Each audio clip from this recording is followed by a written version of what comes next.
Let me ask you something.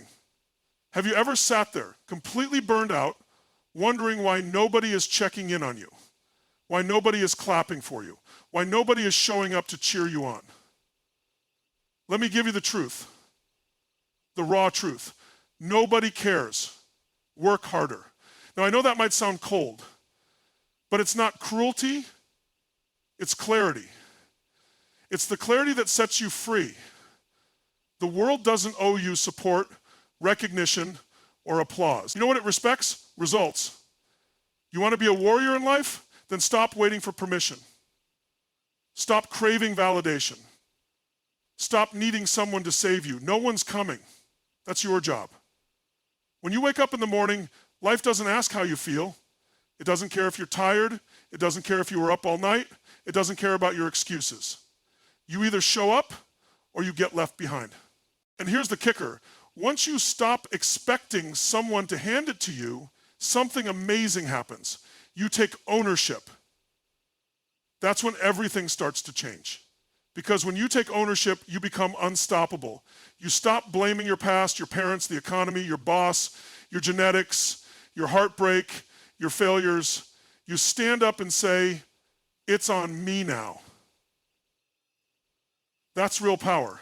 Listen, every champion you admire, every peak performer, every leader, every success story, they all hit moments when no one believed in them. When they had no backup, no spotlight, nothing but grit and hunger. You think they waited for a pat on the back? No, they put their heads down and did the work, day after day, hour after hour, even when it hurt. Especially when it hurt. You want a better life? You want transformation? You want to become someone who commands respect instead of begging for it? Then it's simple. Stop whining.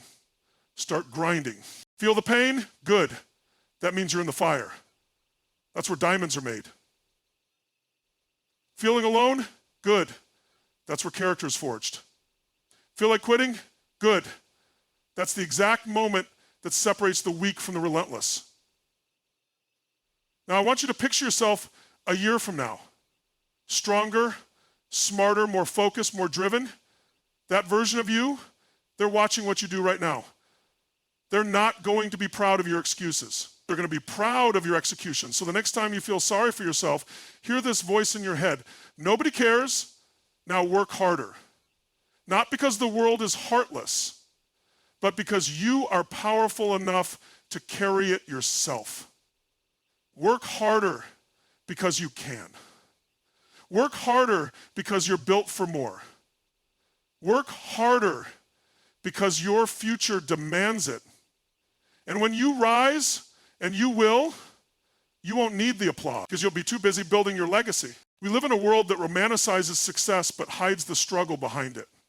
Too many people are waiting for someone to discover them, someone to invest in them, someone to validate their worth.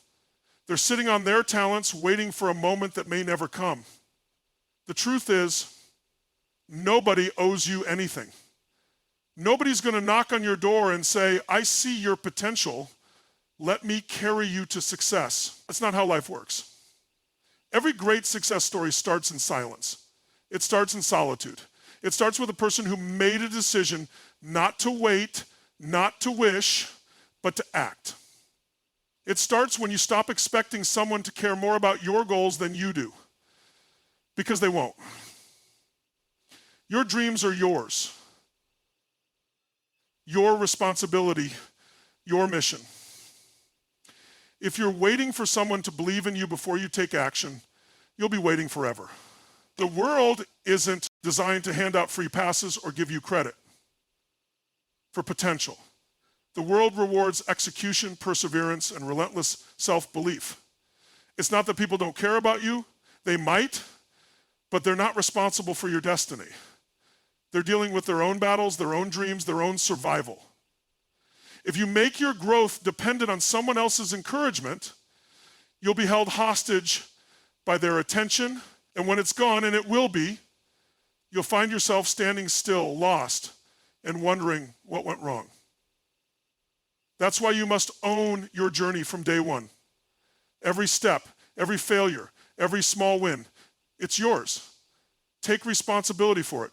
Too many people fall into the trap of blaming others when life doesn't go their way. They blame their upbringing, their environment, their lack of connections. But here's the harsh reality. Those who win, those who rise, are the ones who take control despite the circumstances. They understand that while the odds might be stacked against them, the only way forward is to put their head down and get to work. They don't wait for motivation. They generate it through action. They don't look for pity. They seek progress. You can't keep using the absence of support as an excuse for inaction. You've got to become your own coach, your own motivator, your own relentless force. Because when you do that, when you finally stop expecting someone to rescue you, you begin to tap into a different level of strength. You stop looking outward and start building inward. And that's where the transformation begins. Nobody is coming to save you. Not your boss, not your parents, not your friends, not your followers on social media. If you don't save yourself, no one will. That sounds brutal, but it's also incredibly liberating. Because once you accept it, you realize how much power you actually have. You start moving without needing permission. You start growing without needing praise. You start leading without needing a crowd. And over time, the world begins to notice, not because you begged for attention, but because you became undeniable. The most powerful shift in your life will come when you move from a mindset of entitlement to one of ownership. When you stop saying, why isn't anyone helping me? And start saying, I'm going to figure this out, no matter what. That shift will change how you work, how you train, how you show up. It will harden your mind and strengthen your resolve. You will stop comparing yourself to others because you won't need to. You'll be too focused on your own path. You'll understand that progress isn't about applause. It's about discipline, repetition, and patience. Owning your journey means showing up even when no one's watching. It means holding yourself to a higher standard than anyone else ever could. It means taking the hits, the failures, the rejections, and saying, this is part of it.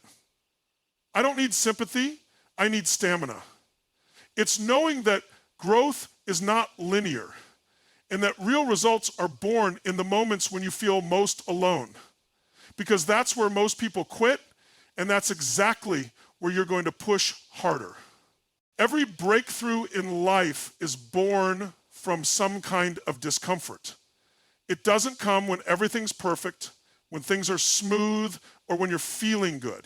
It comes when you're tested, when you're pushed beyond what you thought you could handle. Pain strips away the comfort, the illusion, the softness, and leaves you face to face with what you're really made of.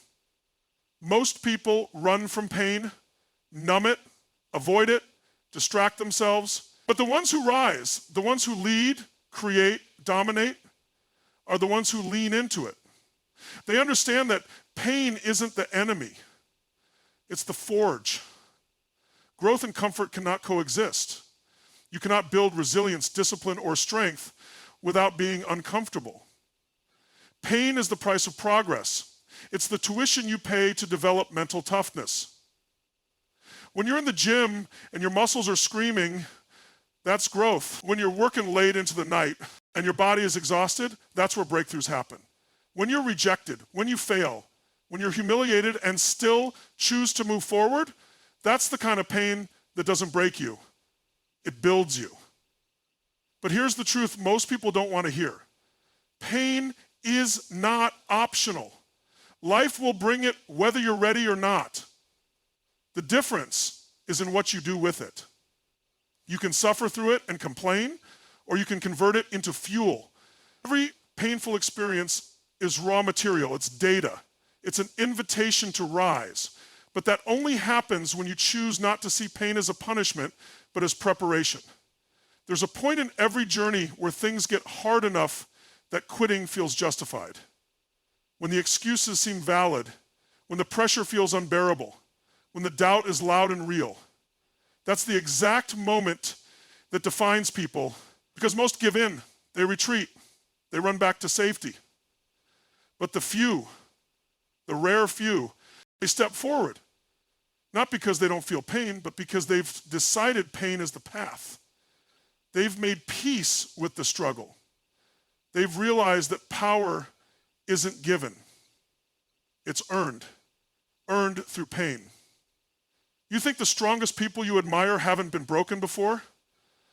You think they got where they are without dark seasons, without betrayal, loss, heartbreak, or self-doubt? No. They've been to hell and back, but they didn't let it harden them in bitterness. They let it sharpen them in purpose. Pain doesn't make you weak. It reveals your strength. You don't even know what you're capable of until everything is stripped away and all you have left is grit. And pain has memory. The more you endure, the more you build your threshold. You start to realize that what used to break you no longer touches you. Your mindset evolves. Your emotional bandwidth expands.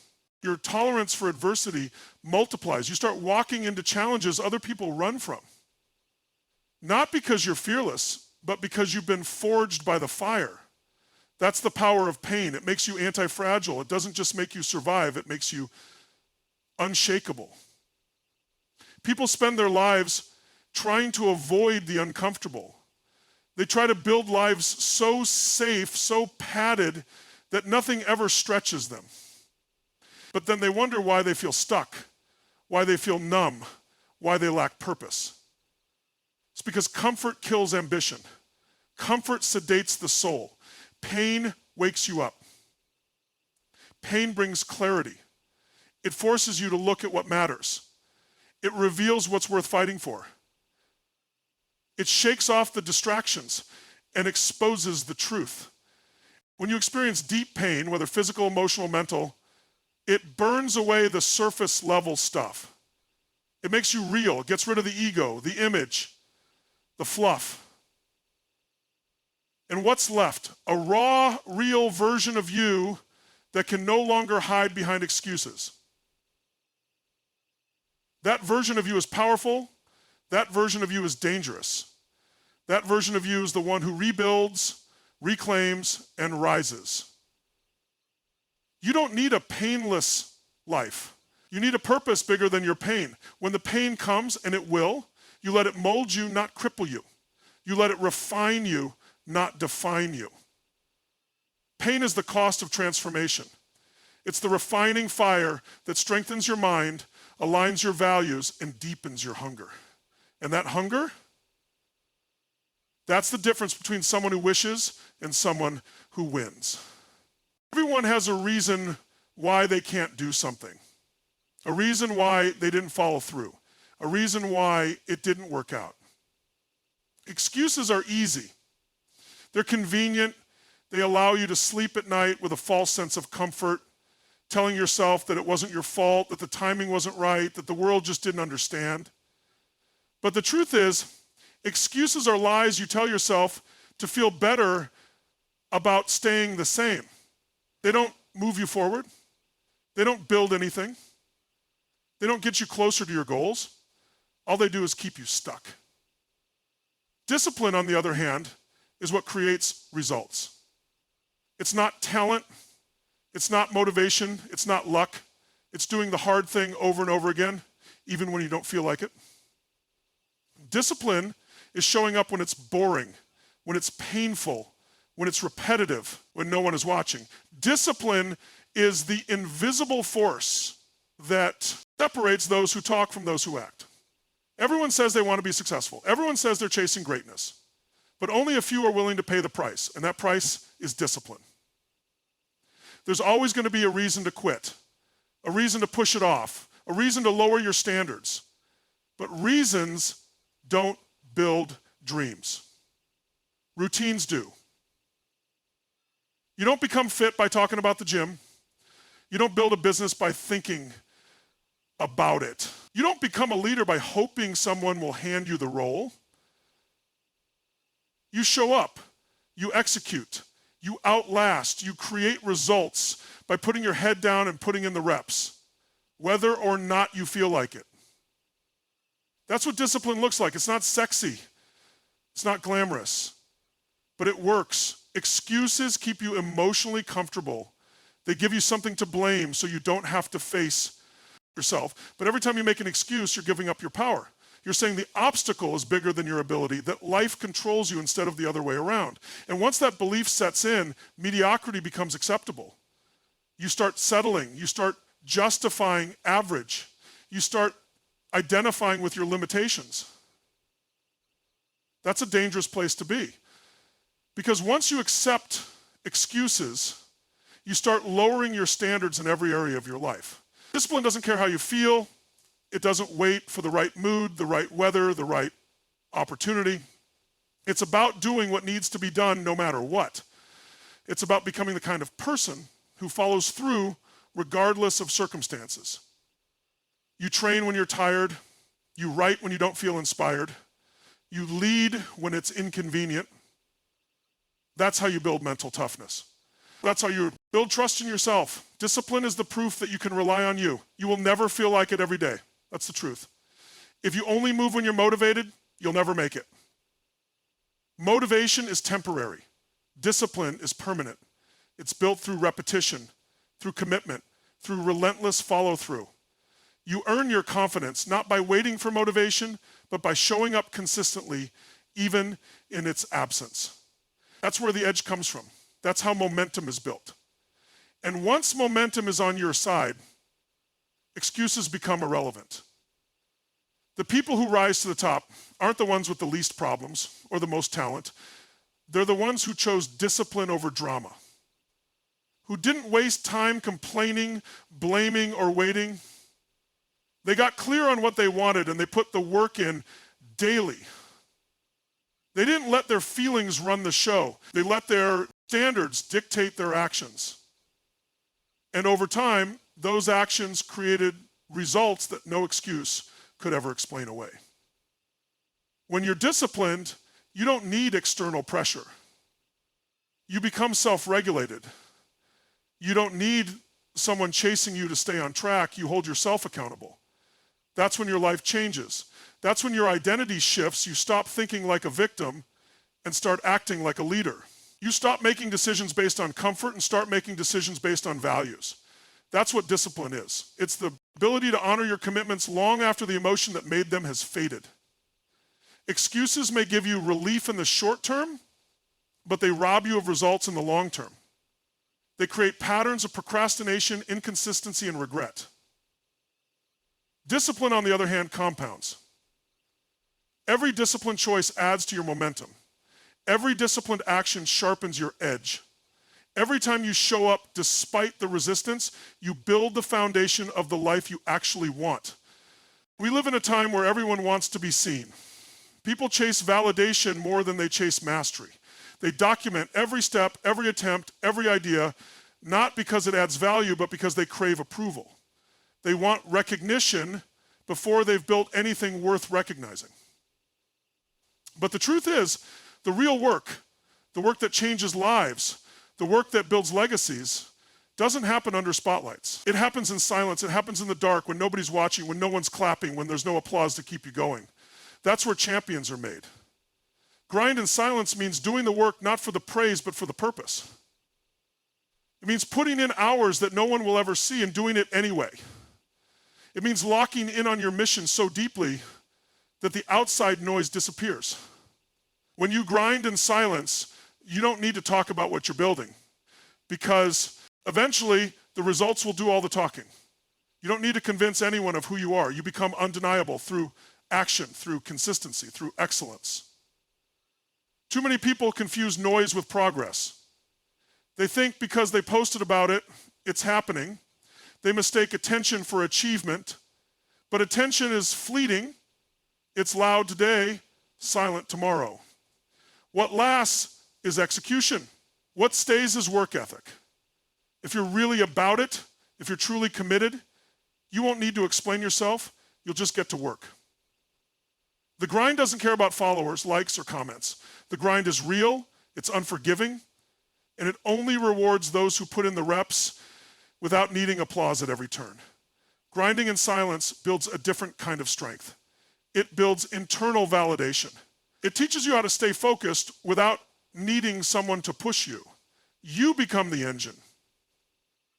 You develop a mindset that isn't preoccupied with the future. It's busy. It's swayed by opinions or distractions. Because when you know where you're going, you don't need everyone to understand. Most won't. Most won't see the vision. Most won't believe until they see the result. So stop trying to convince them. Use that energy to sharpen your craft, to build, to evolve. You don't need to broadcast your moves. Let them wonder. Let them doubt. Let them talk. While they're busy guessing, you're busy growing. While they're waiting to see what you'll do, you're already doing it. And when the results show up, when your work speaks for itself, you won't need to say a word. Silence is powerful when it's backed by relentless action. Every brick you lay in private becomes the foundation of something unshakable. There's a discipline that comes with silent work.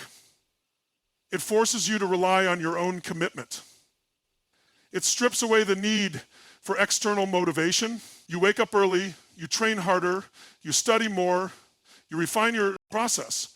Not because someone's watching, but because that's who you are. That's the standard you've chosen.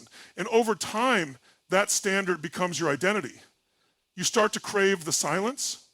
You find strength in solitude. You stop needing praise because you've replaced it with purpose. Let your energy go into your evolution, not your explanation. Let your focus be on your next step, not your next post. Let the grind become a sacred space where you grow without limits, where you learn without pressure, where you rise without noise. Because when it's time, when the moment comes, when you're ready to step into the light, no one will be able to deny what you've built. They'll see it, they'll feel it, and they'll respect it, not because you shouted, but because you showed up every day when no one else did. The grind is where you separate yourself. It's where you develop the skill, the toughness, the resilience that others only talk about. It's where you go from average to elite. It's where you gain clarity, not by talking, but by doing. Every repetition, every decision, every hour compounds. It adds up. It builds a momentum that no algorithm can replicate. It gives you something real. And in a world full of noise, real always rises. Grinding in silence doesn't mean hiding. It means focusing. It means building without distraction. It means putting more energy into your execution than your explanation. Because in the end, success doesn't need a hype man. It doesn't need a megaphone. It walks into the room and commands respect on its own. You don't have to tell people what you're about. They'll see it, they'll feel it, and they won't forget it. Every decision you make, every action you take, every time you choose to show up or slack off, you're shaping who you become. Most people live like the future is a distant concept, something they'll deal with later. They treat it casually, like it can wait. But the future isn't waiting, it's being built in real time by what you're doing right now. There's a version of you down the road, stronger, smarter, more capable, and that version of you is watching, not with judgment, but with hope. They're depending on you to make the hard choices, to break the old patterns, to push when it's easier to settle. That future version of you doesn't care about your excuses. They don't care about how tired you are, how unfair life is, or who didn't support you. They care about results. They care that you followed through, that you stayed consistent, that you didn't back down when things got hard. Because everything you do today echoes into tomorrow. The workouts you skip, the shortcuts you take, the goals you abandon, they accumulate. And when you arrive at that future, you either face the reward of your discipline or the consequences of your neglect. There's no hiding from it. You're either investing in the future or you're stealing from it. You're either building momentum or breaking it. Every moment is a seed, and it's going to grow into something. You don't get to plant laziness and expect strength. You don't get to plant procrastination and expect progress. That future version of you will live with the harvest of the seeds you're planting now. So the question is, what kind of future are you building with your habits, your choices, your attitude? Discipline today is freedom tomorrow. Pain today is power tomorrow. But it only works if you connect with that future version of you and decide you're going to be someone they're proud of. Not someone who had potential but didn't follow through. Not someone who talked big but played small. Someone who did the work. Someone who stayed in the fight. Someone who didn't take the easy way out when things got hard. The most powerful motivation isn't proving others wrong. It's proving your future self right. It's making sure that when you look in the mirror years from now, you don't see regret. You see legacy. You see grit. You see proof that you chose the harder path when it mattered. And that doesn't happen by accident. It happens by intention, by waking up every day and asking yourself, what does my future self need from me today? Sometimes the answer is discipline. Sometimes it's rest. Sometimes it's courage. But it's never comfort. It's never coasting. It's never settling. You are in a relationship with your future self, whether you realize it or not. And just like any relationship, it requires effort, sacrifice, commitment. Every time you show up when it's hard, you're making a deposit into that future. Every time you choose growth over ease, you're earning interest. And those deposits add up. Over time, they turn into confidence, clarity, mastery. You become someone who doesn't flinch under pressure, someone who can lead, someone who can be trusted. That's who you're becoming if you stay locked in. But if you betray that future version of you, if you keep choosing short-term gratification, if you keep lying to yourself about starting tomorrow, you're going to arrive at that future with nothing but regret. And regret is heavy. It doesn't go away quickly. It lingers. It whispers in your ear, you could have done more. You could have tried harder. You could have changed. Don't let that voice become your soundtrack. Replace it with pride. Replace it with proof that you didn't quit when it was inconvenient. That you gave everything you had even when nobody was watching. The choices you make today are shaping your identity. You're becoming someone every rep, every page, every hour, every conversation. And that version of you is going to live in the real world. They're going to feel the impact of everything you did and didn't do. So stop thinking small. Stop acting like it doesn't matter. It all matters. Every decision compounds. Every moment builds. You're writing a story with your actions, and one day, that story will either empower you or haunt you. Make it one worth reading. Make it one worth remembering. Make it one that earns the respect of the person you're becoming.